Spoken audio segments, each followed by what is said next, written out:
Ngayon pong araw, makakausap natin ang isa sa mga butihing senadora ng ating bansa. Alam po ninyo, ito palagi itong napupunta dito sa ating himpilan, nung mga nakaraang taon. Palagi po siyang bumibisita dito, kasama yung mga kaibigan nating mga congressmen dito sa Bicol Region. Si Senadora Grace Poe. Hindi ko na mabilang kung ilang ulit po siyang napunta sa DZGB noon. Habang po siya nagtatrabaho bilang senador po ng ating bansa. Kaya ngayong araw, mga kaibigan, magkakausap po natin si Senadora Grace Poe. Madam Senator, magandang umaga po sa inyo. Welcome po sa DZGBLegazpi. Yes, hello Henry. Magandang umaga at sa ating mga kababayan dyan. Muli, marhay na aga. Yes, ma'am. Long time no see po. Medyo matagal-tagal na din po tayo hindi nagkita-kita. Oo, na-lockdown tayong lahat. Oo nga. Kami nga po, limitado din ang labas-masok namin dito sa Legazpi at saka sa Albay. Kumusta po kayo, Madam Senator? Kumusta po kayo sa ngayon? Di mabuti naman. Pero syempre, marami tayong inaasikaso ngayon na trabaho dahil sa nangyari, ang daming kailangan ng tulong, hatid tulong pa rin. Tapos, pangalawa, ang daming dapat ayusin sa batas para madagdagan ng pondo. Opo. Ang dami na wala ng trabaho Opo. Madam Senator, unahin ko na muna itong itatanong po sa inyo. Ito pong tungkol sa mainit po na usapin natin sa West Philippine Sea. Saan po napag-alaman namin na sa ngayon ang Philippine Coast Guard ay patuloy po na nagpapatrolya kasama po ang Navy at dahil lang sa kanilang pinaigting na pagtatrabaho, napatunayan po na kaya naman palang pong itaboy ang mga Chinese militia ships sa ating teritoryo sa maayos na pamamaraan. Malaking bagay rin ito na pag-alaman namin sa mga nangingisda po doon sa West Philippine Sea, ang pagtaboy po ng mga barko ng China. Ano ho, Madam Senator Grace, ang inyong reaksyon tungkol po sa bagay na to? Alam mo, ako ay nagpapasalamat nga sa ating Philippine Coast Guard na magigiting na talagang sila ay patuloy na nagpapatrolya doon. Opo. Ang dapat talaga, iisa lang ang boses sa ating gobyerno, sa ating media, na tayo ay naninindigan na ito ay ating teritoryo. Opo. Diba? Parang nanghimasok sila sa bahay natin, itong China, tapos sila na yung nasusunod kung anong gusto nila. Marami kasi nakadepende doon sa trabaho nila doon sa pangingisda. So, hindi porket na maliit na bansa tayo, ay hindi tayo pwedeng manindigan. Alam mo, hindi kahit na yung sa Vietnam at yung Indonesia, sila po ay tumayo laban sa China. Hindi naman nagkagera. Diba? Ang totoo nun, sa tulong ng ating mga kakampi, katulad ng Amerika, ng Australia, ng Japan, pwede naman talagang magtulong-tulungan tayo para ipatrolya yon. Kaya para sa akin, ang dapat na boses natin ay sinasabi, ito ay ating teritoryo at huwag nating pababayaan ang ating mga kababayang mangingisda. Bakit kaya po, Madam Senator, sa ngayon nakikita po natin ang gilas ng ating mga Coast Guard at saka Navy para po ipakita din ang ating lakas sa lugar na yon na talagang teritoryo po ng Pilipinas? Totoo po. Hindi pa, parang kunwari, ikaw ay isang estudyante, tapos meron isang mayabang na kaklase. Diba? Ay, pagka dinadagukan ka na, tapos ngingiti-ngiti ka lang, di mas lalo kang aasarin yan. Kaya dapat, ang gawin mo, humingi ka ng tulong kung hindi sa teacher mo, humingi ka ng tulong sa mga kaklase mo, at pwede niyong tayuan. Diba? Minsan yung mga bully na yan, sila na yung aatras. So nagiging biktima ho tayo ng pambubuli, Madam Grace, sa tingin po ninyo, di ba? Ng mga malaking bansang to. Nako, hindi tayo dapat pumayag sa ganon. Opo. Madam Grace, kanina po sa introduction ko po sa inyo, nabanggit ko po yung tungkol sa Senate bill na sinusulong po ninyo tungkol sa vaccine passport. Pwede ho bang malaman kung ano po ang pangunahing layunin kung bakit nyo po isinusulong po ang bagay na to?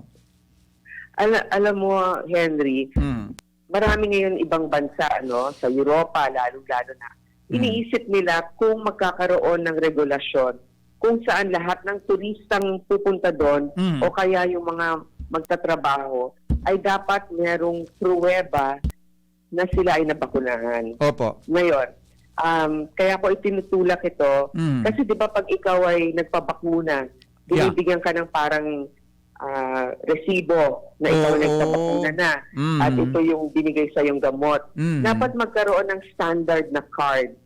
Katulad ng mga binibigay sa health centers pag nagpapakuna tayo sa mga anak natin. Opo. Para pagka pumunta tayo, lalong-lalo na yung mga OFW natin, naghihingan ng patunay ng pagbakuna, mapapakita nila ito. Yes. Ngayon, gusto kong idiin ito, sa ating panukala, dapat libre ang vaccine passport. Okay? Ayan. Hindi yan Correct. kailangan bayaran ng ating mga kababayan. Pangalawa, hindi ito sapilitan. Doon lang sa may kailangan nito at sa mga gustong magpabakuna dahil kailangan nila yon. Pero sana magpabakuna ang mga kababayan natin para ligtas tayong lahat. I see, okay. Kung ganun po, Madam Grace, halimbawa, naging batas na to, ano ho bang ahensya ang pwede na mag-issue po ng ganong parang vaccine passport sa ating mga kababayan? Alam mo, ito ay ang mamumuno dito ay ang Department of Health. Yes. Pero yes. sa tulong ng local government. Ayun. Kasi, di ba ang local government ang nagbibigay ng bakuna, di ba? Yes po. Yes po. Kasama ng DOH. So, dapat coordinated ang kanilang mga database o listahan. Yeah. Yeah, dito nga po sa amin di ba sa mga LGU po, nauso ang mga QR codes na mga ganon. At saka may inisyong papel. Hindi lahat pero dyan ba sa inyo QR code na? Yeah, yes po, Senator. So nauso yung mga ng mga Bicolano, nauna pa kayo sa iba. Oo nga. Aside from may QR code ka, ibibigyan ka rin ng isang papel na sa pagpapatunay po na nabakunahan ka. So, very good. Ang galing. So ang gusto lang natin, uniform ng form. Maganda diba? Po para yan. Para lahat buong Pilipinas, pag sinabi, ito yung resibo mo, ito ay official galing sa Department of Health. Ayun. So, dapat libre yun na i-issue po ng ating gobyerno. Aba, dapat naman. Sa pagpasok natin nga sa mall, manood tayo ng sine, may passport ho ba kayo sa vaccine? Ito, ipapakita mo lang. Lahat kahit sa kampupuntan sa buong Pilipinas, pari-pariho pong ipapakita natin. Kahit sa mga transportation. Correct, Ma'am Grace? tama ka. Alam mo, ang mga ibang establishmento ngayon, nag-iisip para payagan kumain ng iba sa mga restaurant nila o kaya nga manood ng sine. Yes, may discount pa nga pag meron kang patunay ng bakuna. Yung nga, madalitan po naman dyan sa kamay nilaan, yung mga business owners natin, restaurant, kahit daw lugi sila, magbibigay sila ng discount pag nabakunahan ka na yung news namin kanina. So mas magiging easy po pag may vaccine passport tayo in the future. Correct. Opo, okay. Yes, Ma'am Grace, kanina ho, sa nabanggit po ninyo na kayo ay busy din sa pagbibigay sa trabaho ninyo tungkol sa mga nawala ng trabaho, maging ang mga drivers natin, sa mga pampublikong sasakyan, kagaya po ng mga jeepney at saka bus drivers. At may pundo po para sa kanila para tulungan at kumita sa pamagitan ng service contracting program. At napag-alaman ho namin na wala pang 1% ang pundo ang nailabas para sa kanila ng gobyerno sa pamagitan ho ng DOTR at ng LTFRB. Ano ho ang masasabi niyo, Senator Grace, tungkol sa bagay na to? Alam mo, yun ang nakakalungkot. Kasi sa bayanihan, nagbigay kami ng 5.5 billion para sa mga drivers natin na nawalan ng trabaho. Kasama dyan, di ba nagpunta pa nga ako, nag-hearing ako dyan. Yeah. Yung mga jeepney drivers na nawalan ng trabaho, yung mga tricycle drivers natin, etc. So dapat ang LTFRB mula sa pamumuno ng DOTR ay dapat nagbibigay ng trabaho sa kanila. Ngayon, nagtatanong yung iba, bakit wala? Yun nga, yung tanong din namin, nandiyan ang pera, ba't hindi ninyo ginagamit? Ang daming walang trabaho. So, sa sa ating mga drivers dyan, magbaka sakali tayo, puntahan ninyo ang local LTFRB offices nyo at tanungin ninyo, wala ba kayong programa para sa mga drivers na wala ng trabaho o kaya mahina ang kita ngayon. So dapat pala, Madam Senator, accessible dapat itong mga official natin sa LTFRB, ano? Para sa ganung usapin. Opo, may mga ibang regional directors na nga akong nakausap at sinasabi nga nila na nagbigay sila pero kukunti pa lang. So siguro puntahan na lang sila at tanungin kung ano nangyari at kung alam mo, Henry, kung meron kang report, ano? Yeah. Kasi, di ba, kayo dyan ang nagtatanong. Opo. So, tanongin ninyong LTFRB, anong problema nila? Bakit hindi na nailalabas ang pera? Hindi ba nakakarating sila sa kanila? Oo nga, ano? At matutulungan namin kayo dito, Madam Grace, at sa kayong mga kaibigan nating drivers. Mapapunta namin sa correspondent namin yung LTFRB. Kasi medyo kulang talaga ang balita namin tungkol dito eh. Yung issuance ng mga tulong at trabaho sa ating mga drivers na ngayon po, hanggang sa ngayon, kontrolado pa rin ang kanilang trabaho. Totoo po.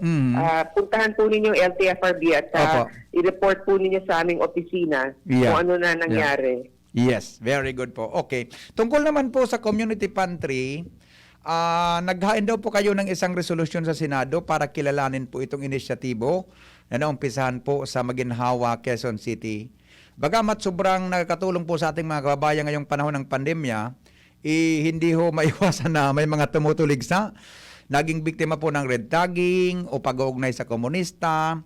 Sa palagay po ninyo, dapat bang magkaroon ng guidelines ang gobyerno para sa pagtatayo ng community pantry, lalo na po yung inisyatibo ng mga private individuals, Madam Senator Grace? Alam niyo po, ang Pilipino ay sadyang matulungin dahil sa ating paniniwala sa Diyos, dahil sa mga turo sa atin ng ating mga magulang, tayo talaga ay mabayanihan.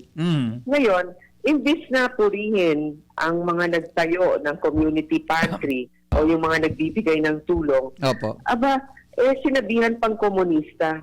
Para naman sa akin, unang-una, kung ano man ang iyong paniniwala o pagkatao, basta ikaw naman ay tumutulong at talagang marami na bebenistisyohan, dapat nga purihin pa yung mga ganyan. Diba? Sa buong mundo ngayon, napansin ang ating pagiging mapagbigay sa community pantry.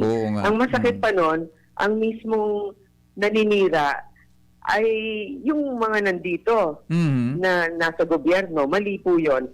Alam ko dyan sa Bicol area, nagkaroon din ng mga ibang individual na nagtayo ng community pantry. Dapat lang merong mga social distancing para huwag magkasiksikan dahil pag nagsisiksikan, doon nagkakaroon ng hawahan. Opo. Tama po yan. Ano? Although dito po sa amin, sa Bicol, sa kadami-dami ho gumagawa ng community pantry, binabantayan ho yan, Ma'am Grace, ng mga LGUs at saka ng mga ibang otoridad natin to maintain peace and order sa lugar talaga. Tama. Dapat natignan na naka-face mask, yung mga nakapila, yung mga ganon. Yes, opo. Okay. Madam Senator, wala na po akong tanong unless po na mayroon kayong panawagan sa mga Bicolanong nakikinig ho ngayon dito po sa DZGB sa Legazpi City. Go ahead po. Well, opo, maraming salamat sa inyong pakikinig ngayong umaga. Malapit naman talaga kayo sa akin.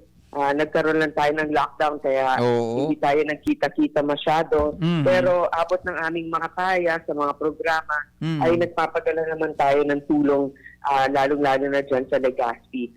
So, maraming salamat sa inyong mga tanong, Henry, dahil sabi nga ng nanay ko, huwag mahihiyang magtanong. Yes.